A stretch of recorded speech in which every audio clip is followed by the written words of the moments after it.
তোমার প্রতিদ্বন্দ্বী হিরণকে কি বার্তা দেবে আজকে নমিনেশনের দিনে? বাবা ও অনেক গুণী মানুষ, অনেক অনেক জ্ঞানী মানুষ, ওকে আর কোনো বার্তা না, কারণ আমার মনে হয় ও সব জানতা প্রার্থী। তো ওকে শুভেচ্ছা এবং ঠাকুরের কাছে প্রার্থনা করবো ওকে একটু সদ্বুদ্ধি দিক এবং শান্তি দিক, কেন খুব অশান্তির মধ্যে আছে কথাবার্তার মধ্যে, যেটা বোঝা যায়। এবং একটু ভালোবাসা, সত্যির ভালোবাসার প্রয়োজন, কারণ মানুষ খিটখিটে কখন হয় যখন ভালোবাসার মানুষ পায় না, যখন আশেপাশে কেউ ভালো বলার মানুষ থাকে না, ভালোবাসা দেখানোর মানুষ থাকে না। তো আমার মনে হয় সেইটারও অভাব জীবনে, সেটা বুঝতে পারছি, সেই জন্য এত বিরক্তকর ভাষণ দেয় বা আক্রমণ করে। আমার মনে হয় একটু ভালোবাসার প্রয়োজন।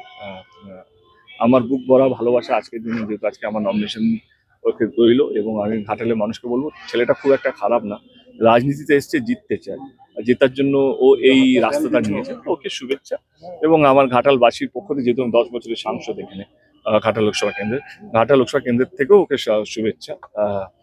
ভালো হোক, ঘাটাল যেন শান্তিময় থাকে, এটাই ঠাকুরের কাছে প্রার্থনা করবো। আগামীকাল কুণাল ঘোষকে তার পদ থেকে সরিয়ে দিয়েছেন, কি বলবেন? কি বলবো, কুণালদা মানে আমি আমার মনে হয় এটা দলের ব্যাপার। দল যেটা ভালো সিদ্ধান্ত নেবে দলের জন্য, এটা দলকে আমাকে সমর্থন করতে হবে, কারণ আমিও দল করি। কেশপুরের গোষ্ঠী কন্দল দেবের পায়ে কতটা কাটা ফোটাচ্ছে? কোথায়, সবাই তো আজকে এসছে। অ্যাকচুয়ালি এটা তুমি ঠিক বলেছো, দেব বলে হয়তো কাটা ফোড়াতে পারছে না, এটাও তো একটা আমার মনে হয় কি, দেব দেখো দল যত বড় হবে তত লোকের দ্বন্দ্বটা, মানে এই যে কি বলবো এটাকে, কি বলছো তুমি, কি শব্দটা ইউজ করলে? গোষ্ঠীদ্বন্দ্ব, দলীয় গোষ্ঠীদ্বন্দ্ব, এটা বাড়বে। আমার মনে হয় সেটা শুধু টিএমসি না, বিজেপির মধ্যেও চলছে, যে কোনো বড় দল সেখানে সব জায়গায় এটা হচ্ছে।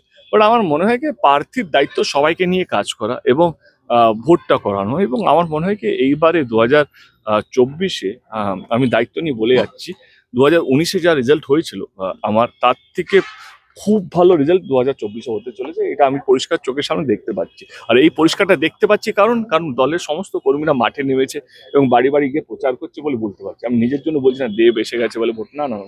আমার কনফিডেন্স, আমার দলের কর্মীরা, আমার দলের নেতারা, আমার দলের এমএলএরা, বুথ কর্মীরা, আমাদের অঞ্চল সভাপতিগুলো সবাই মাঠে নেমেছে এবং মানুষের কাছে যাচ্ছে, কাজ করছে। তো মানুষও বুঝতে পারছে কে কোন দল কি কথা দিচ্ছে এবং আমার দল কি কাজ করছে। মানুষ তো চলে গেলেন, মানুষ কোথায় চলে গেল? আরে বেঁচে আছে লোকটা। আরে কি করবো, এখানে তো এখানে 1+4 ছিল, আমার 3জন প্রপোজাল অলরেডি ছিল, তো 1+4 এবং আমার যিনি ইলেকশন এজেন্ট তিনি থাকবেন, তার বাইরে তো আমাকে নিয়ম মানতে হবে। আমি দেব বলে তো সব নিয়ম তো ভাঙতে পারবো না। তো আমার এজেন্ট যিনি সুকুমার ছিলেন তিনি, এবং আমার 3জন এমএলএ যারা প্রপোজাল ছিল, এবং এই প্রপোজালের নামটা কিন্তু মানুষদাই বলেছে। এই যে যারা আমাদের 3জন ছিল, মানুষদের সঙ্গে আলোচনা করে হয়েছে, এবং আমাকে ইলেকশন যিনি আরো ছিলেন রিটার্নিং অফিসার, তিনি বললেন কি স্যার একটু চার্জ 3+1 অ্যালাউড আছে, তো আমাকে তো নিয়ম মেনেই চলতে হবে। আর তোমরা সবাই জানো কি নিয়ম মেনেই আমি সব কাজ করি।